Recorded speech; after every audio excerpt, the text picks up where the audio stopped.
खेती किसानी के साथ जो किसान भाई फसलों की खेती करते हैं उन किसानों के लिए दुग्ध व्यवसाय एक महत्वपूर्ण विषय है और किसानों को चाहिए कि खेती के साथ दुग्ध का व्यवसाय करना चाहिए। तो आज हम ऐसे ही प्रगतिशील किसान छत्रपाल सिंह पाल को मिला रहे हैं। और बफेलो में तो ये ब्रीडर है, ये ब्रीडर है। ये जो आपको दिख रहा है ये रीडू का बेटा है। कौन सी नस्ल का है? ये मुर्रा नस्ल का है। अच्छा, मुर्रा नस्ल का। और इसकी विशेषता, इसकी जो माँ है वो 20 लीटर दूध देने वाली है। अच्छा अच्छा। इसकी माँ जो 20 दूध देने वाली है। और इसका जो पिता है वो रेडू है। अच्छा अच्छा। जो एबीएस डेयरी का है। और वो चैंपियन, अच्छे चैंपियन बुलों में, सुंदरता के मामले में मैंने बहुत से बुल देखे हैं, लेकिन लगता है उसका सानी नहीं है। तो रेडू उसका पिता है और रेडू की माँ जो इसकी दादी है, तो उसका रिकॉर्ड जो है 26 से 27 लीटर लगभग का है, जो उनके रिकॉर्डों में बताया जाता है। तो इससे आने वाली जो पड़िया है, इसकी जो वैल्यू है वो कम से कम जो है इसकी माँ का 20 लीटर और रेडू की माँ का 26 लीटर, 23 लीटर एवरेज का हमारा बुल है। यानी 10-11 लीटर इधर से आएगा ही आएगा। अगर आप 10 लीटर की भैंस पाल लें, हमारे पास जो 14-15 लीटर वाली आम भैंस है, 14 लीटर भैंस इसमें नीचे हमारे पास नहीं है।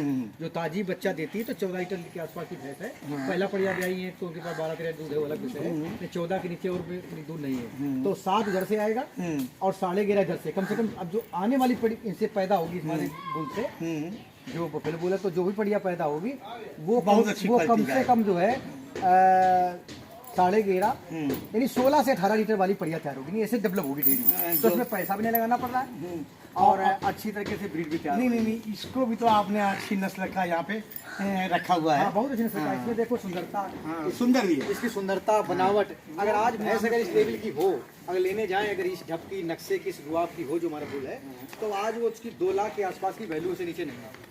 अच्छा, इसकी गुणवत्ता को सुंदर बनाए रखने के लिए भी आप क्या क्या करते हैं? इसको देखो, खान पान ठीक होना चाहिए और इसके लिए जो है ये जो नस्ल है वो मुनाम है, लेकिन ये डेवलप, इसके लिए जो बच्चे हों, ये भी क्वेश्चन आपको बहुत बढ़िया है। इसके जो बच्चे हैं, जैसे कुछ खान पान से ब्लड से बढ़ता है, ब्लड की गुणवत्ता बढ़ती है, नस्ल की जो गुणवत्ता उससे भी बढ़ती है, लेकिन खान पान प्रभावित है। बच्चा जो तैयार हो रहा है आपको, आप जो है चुकंदर, गाजर और गन्ना, ये तीन चीजों का इस्तेमाल पहले बार से करें तो इन्हीं में, ये भले दोनों एक श्रेणी के हैं, लेकिन माँ और पिता दोनों से भी बच्चा बहुत आगे निकल जाएगा। अच्छा, उससे आगे निकल जाएगा। अगर हमारी जो देसी होता है, हाँ, देसी जो भारत की गाय है, तो अभी हम रमेश जी वहाँ के हैं, राजकोट के, वो भी अच्छे ब्रीडर हैं। तो रमेश भाई से जो है हमारी बातचीत होती है, एक हुई है उनसे बात, तो आप गुजरात में जाके उनसे मिले थे। उन्होंने कई चीज़ें बताई ऐसी जो इसको अपने यहाँ पर भी हम अडॉप्ट कर रहे हैं कि अगर जो ये पीढ़ी जो है, पीढ़ी दर पीढ़ी है, हमारी देसी नस्ल का बहुत दूध देती थी, हमने क्रॉस करा के उसको बिगाड़ा है, स्वयं बिगाड़ा है। और अब जाके देख रहे, फिर हम बैक हो रहे हैं। ये जो 4-6 लीटर वाली गाय है और उससे हम छांटते रहे अच्छी गाय और अच्छे बुल्स, तो उसी से बढ़ते बढ़ते अगर पीढ़ी दर पीढ़ी अच्छा खान पान रखें जो हमने बताया है, तो मेंटेन हो जाएगा। हाँ, गाजर, चुकंदर, गन्ना कम से कम 2-3 महीने अगर इस्तेमाल हम करा रहे हैं, तो वही जाके दुगने वाली वही 20-25 की बन जाएगी। तो हमारी देसी जो गाय है वो विदेशी नस्ल से किसी मामले में कमजोर नहीं। कुल मिला करके कि पशुओं को साफ सुथरा रखना और पशुओं के खान पान, अपने जानवरों को, गाय को और भैंसों को दाना के नाम पे कौन सा दाना और क्या क्या खिलाते हैं? ये प्रश्न भी आपका बहुत जरूरी है कि चूंकि ब्रीड के साथ में फीड भी होना जरूरी है। और फीड देखो, डेयरी जो है प्रबंधन, पहले ब्रीड बढ़िया हो आपकी, इसके बाद फीड संतुलित हो, संतुलित आहार हो, और इसके बाद चारे का उचित प्रबंध हो जो उनको चाहिए। उसके लिए गन्ना तो भी नहीं बोया है, गन्ना बोएंगे, और हमने चुकंदर और गाजर बो दी है कि प्रत्येक पशु को उसको अधिक से खिलाने का काम करना है।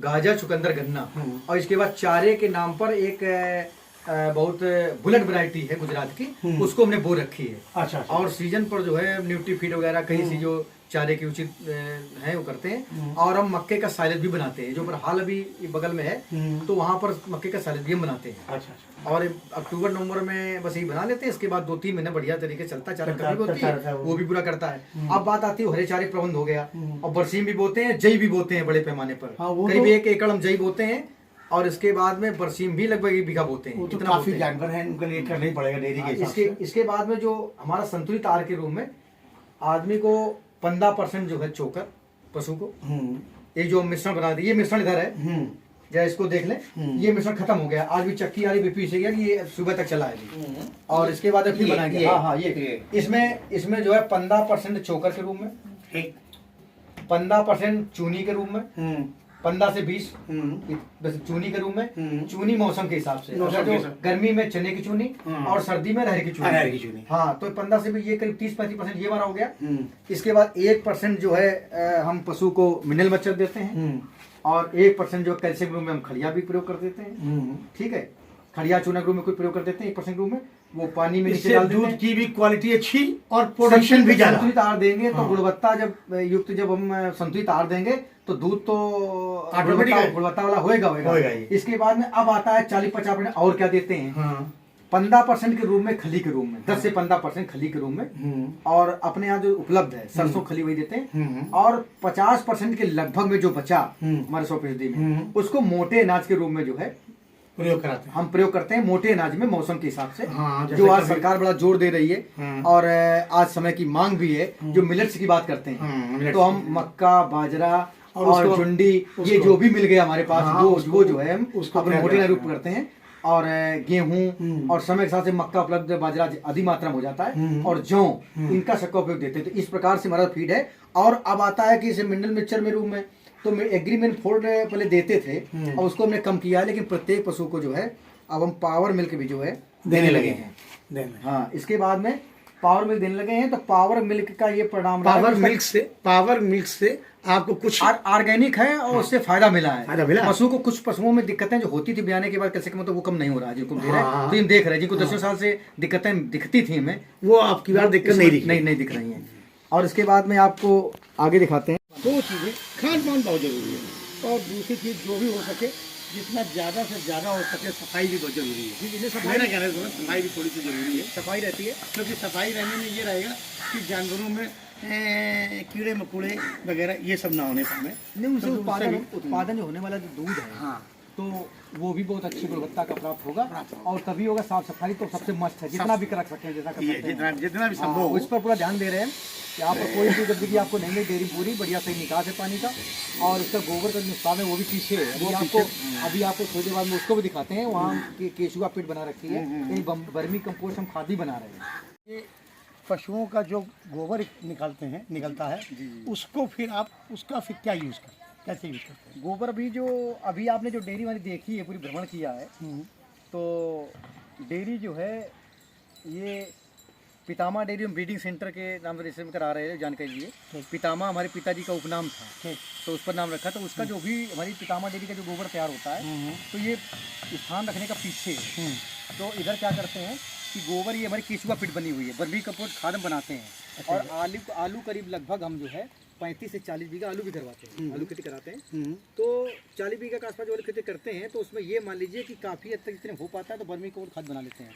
तो पहले तो गोबर से आता है, जब वो ठंडा हो जाता है 2-4 दिन में, तो जितना आवश्यकता हुआ तो उसका जो वर्मी कंपोस्ट है, जैसे इसमें पड़ा हुआ है, उसमें पड़ा हुआ है, तो इसमें सब काम अभी निकाला गया है सभी, तो अभी ये पूरा पड़ेगा।